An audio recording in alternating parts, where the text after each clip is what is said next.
गुजरे ऐसी हर रात रात हो ख्वाहिशों से बात बात आशाएं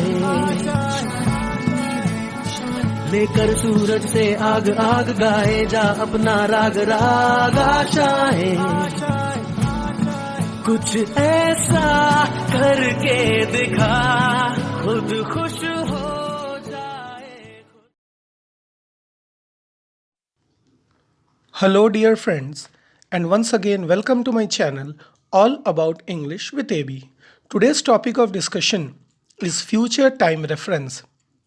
Dear friends, in the last two videos we discussed present tense and past tense.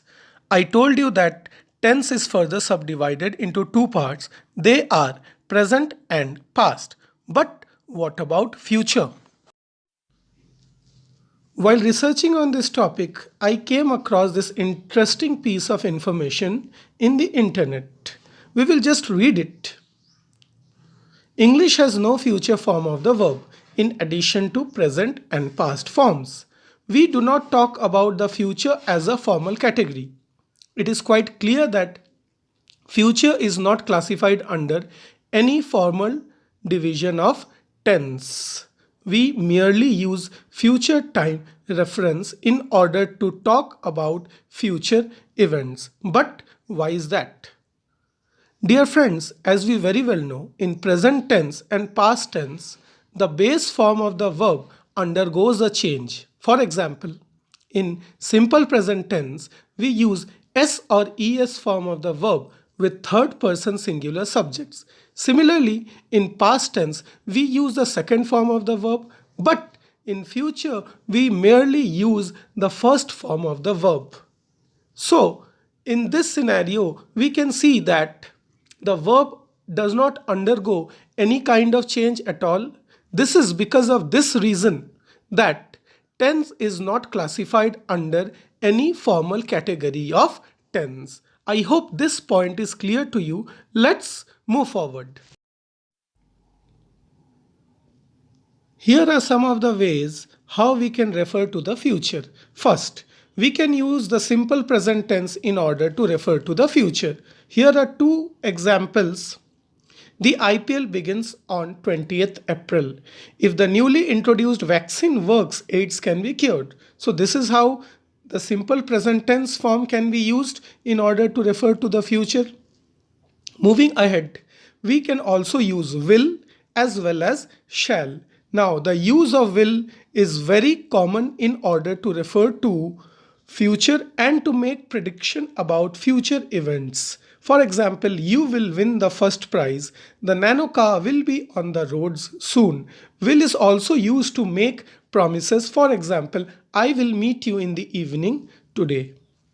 Next, dear friends, always remember that nowadays we use will in place of shall in almost all circumstances.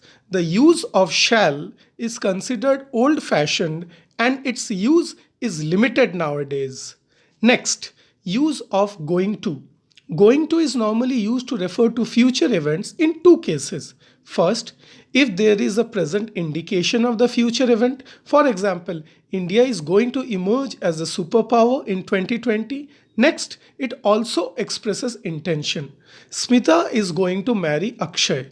Going to is also used when the speaker has already made up his mind about something before speaking. For example, I am going to teach him a lesson today.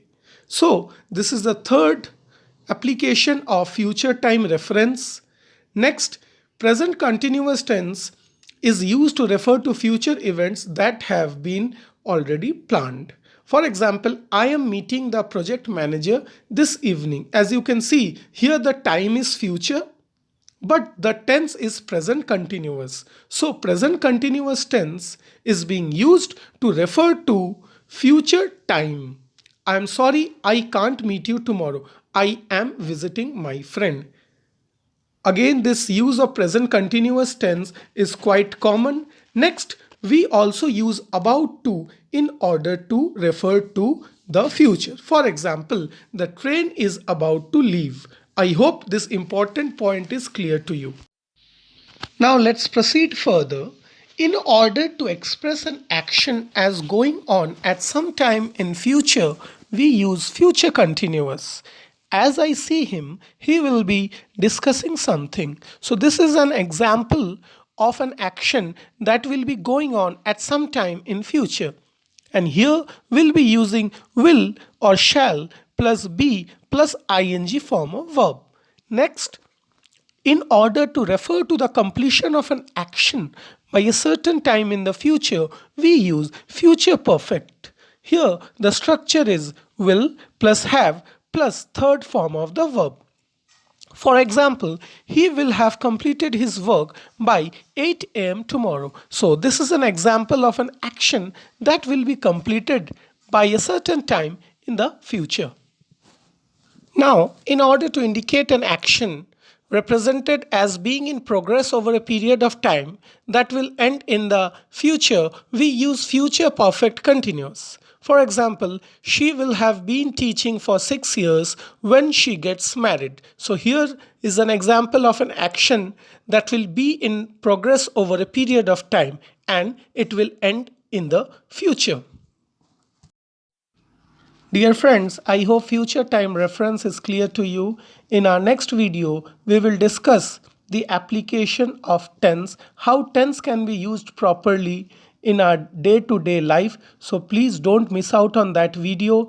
Please like my videos, comment, share and subscribe to my channel all about English with AB. I hope today's discussion is clear to you. Thank you very much.